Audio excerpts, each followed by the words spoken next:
10, hop! It's time for your orientation, hardy Hessian-based adventurer. It's no good cavorting about the crafty sphere without the correct equipment. In your left hand, you'll need either a wireless controller or a navigation controller. All present and correct? Marvellous. Then you'll also need a motion controller in your right hand. Feels good? Feels good. Right, let's get on. Press down on the directional buttons and at the same time press the move button. On you go. It's important to ensure that you get your kit set up correctly. Oh, it's okay, you don't need a degree in electrical engineering or even a screwdriver. When I'm done talking, just hold down the select button for 3 seconds. And then follow the instructions. Make sure you hold the motion controller with the move button towards the ceiling. It should feel pretty good. If it feels good, it probably is. Right, now you have a go. By now you'll be wanting to crack on into an exciting adventure. Dash into daring-do, be flung into fun. To navigate the menus in your pod or start menu, just hold the T button down and move the motion controller in the direction you want the highlight to go. Let the dashing and flinging commence. If you move your motion controller out of sight of your PlayStation Eye, then you'll get a dainty little icon showing you as much, like this. I think that's everything. Oh, one last thing. If you have a party of your sack chums around and you need to swap motion controllers about, hold down the Start button for 3 seconds,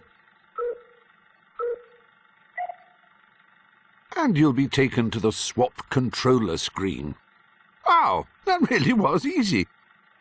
And don't forget, my motion-controlled mate, if you need a reminder of the controls, just head over to the Tutorials menu.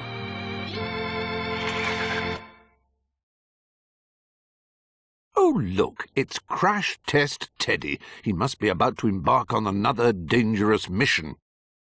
Let's give him a hand with the help of the Movinator.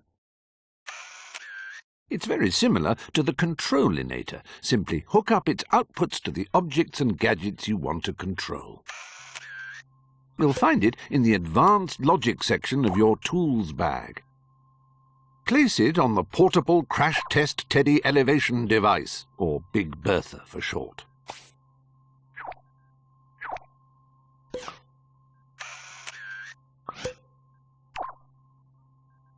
Most of the options are the same as the Controlinator, so why go over old ground in new shoes?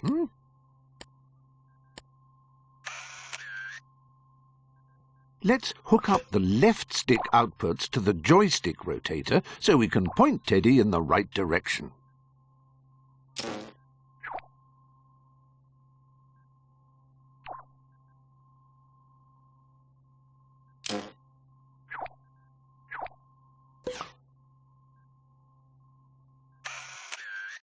And now, Sir Sakalot, we can move Big Bertha into position for the inevitable and protracted siege of that wooden wall over there.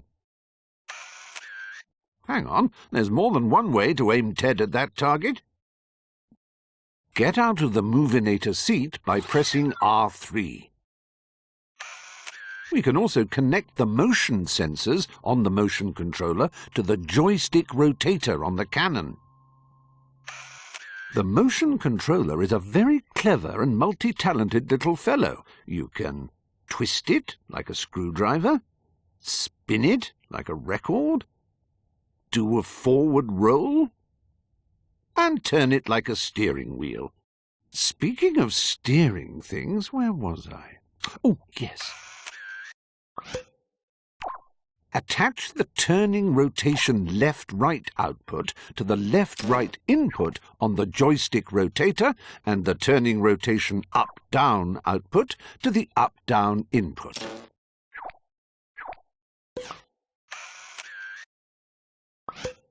Now, pop Ted into position.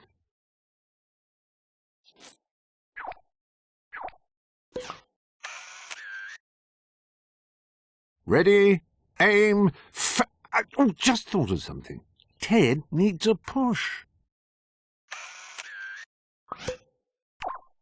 Let's connect the T-button output to the rocket to give Crash Test Teddy the send-off he deserves.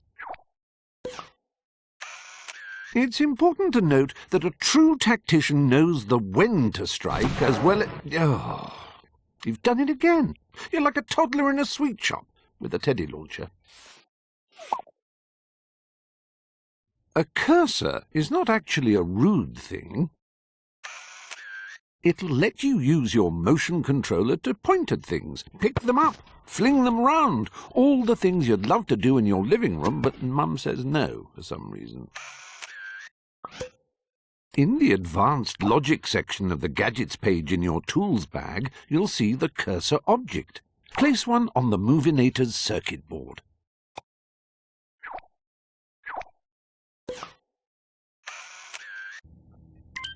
Climb into the Movinator seat and, hey presto, you've got a cursor. Right off the bat you can pick up anything that is grabbable. For example, that sponge. Or that sponge. Or that polystyrene.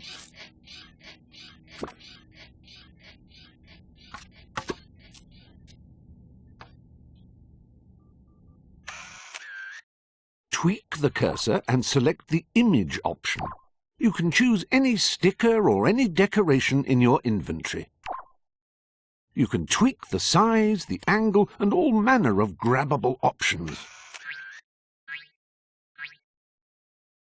But it's not enough to use this marvellous new thingy as an invisible, disembodied robot arm.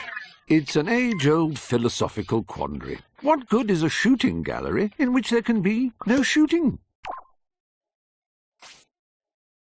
So, fetch a tag from the Sensors section of your Gadgets page and put it on the cursor's circuit board.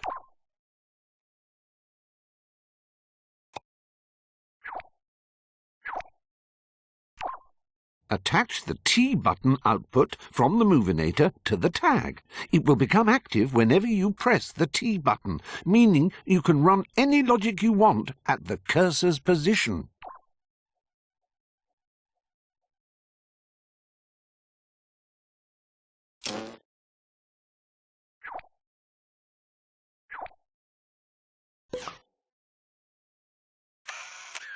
Here, there is a tag sensor that detects the active tag on the cursor and triggers a destroy sensor. Blammo, kapow, etc. It's like magic, only better. I've done the peer-reviewed studies myself. In Little Big Planet, a motion recorder can record, wait for it, the motion of any object in your scene. You can do simple movement or even mind-melting animation. Let's melt some minds. Fetch a motion recorder from the Movers section of your tools bag and place it on that exquisitely crafted model of Susan, my devoted and faithful Moggy.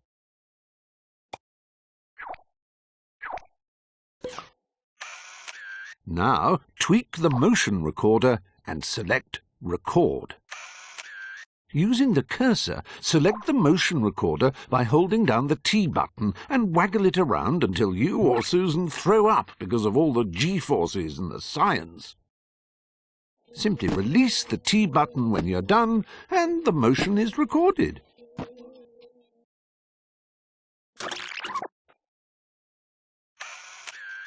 Play it back by simply unpausing the game.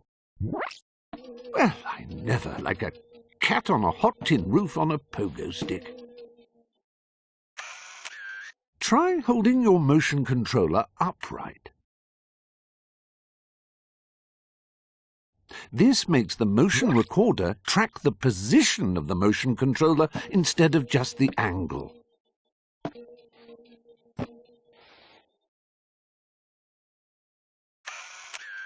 To replay your recording endlessly, set looping to yes.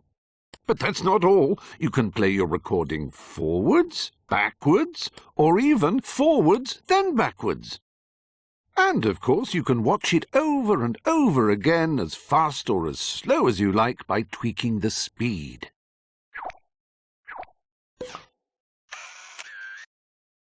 To make your recording loop from exactly the place it started, press the cross button during the recording to activate exact looping. Return the object back to the green circle at the start and you will be rewarded most handsomely.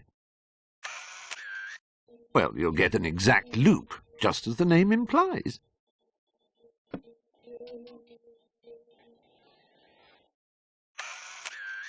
One last thing, you can record the square, triangle, and move buttons and connect their outputs to practically anything.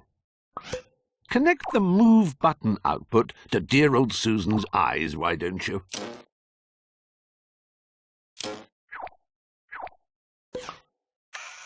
Susan doesn't look well. I wonder if she's feline okay. I bet that gave her pause for thought. I ought to whisk her away, oh no, I draw the line at whisk her away. There's a rumour going round that absolutely anybody can be an artist, even Susan my cat, and she doesn't have any thumbs. With the paint tool, the rumours are proven correct, except for the bit about Susan. It's easy to get started. Simply press down the T button on your motion controller, wave your arm about, and you're painting. How much you press the T button affects how much paint goes onto the canvas. But painting only in white is so monochromatic, so minimalist. Hold down the Move button to bring up your palette. Then point to the colour you want and release the button.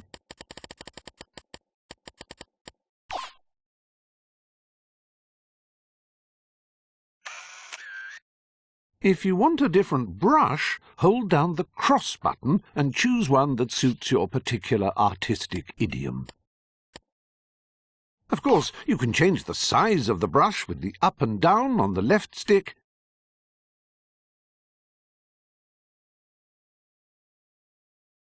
and its transparency with left and right.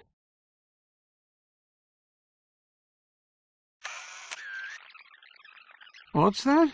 None of these amazing options suit your particular artistic idiom?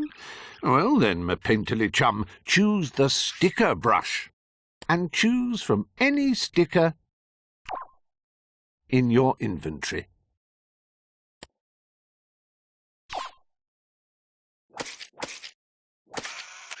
To match a colour already on the canvas, just hold down the triangle button to activate the colour picker.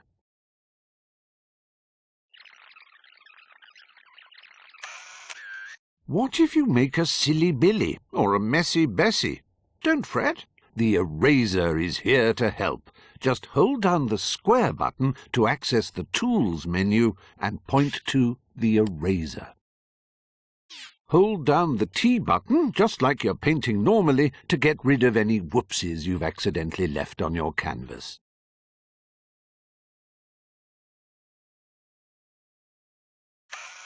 Or you can press left and right on the directional buttons to undo and redo your changes. I'd say that's more than enough to get you started. To save your painting, or to leave the painting tool, press the Start button and choose the right option. And while you're there, why not play with backgrounds? You can use a sticker or another painting as a backdrop to your work of art. Once you're done, head to the My Pictures page in your Poppet to exhibit your masterpiece.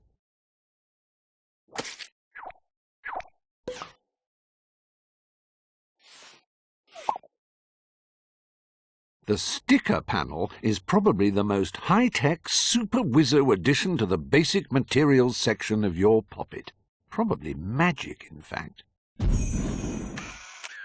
Firstly, place some sticker panel material into your scene.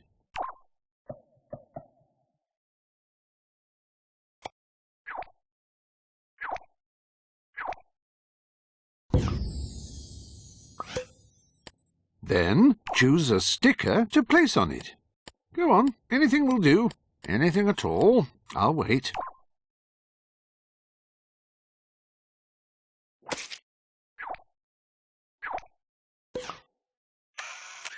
So far, so ordinary. Nothing much to see. Or is there?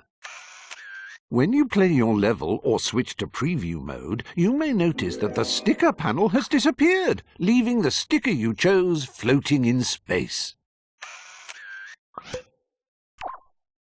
By tweaking the sticker panel in edit mode, you can change its color, brightness, and even opacity.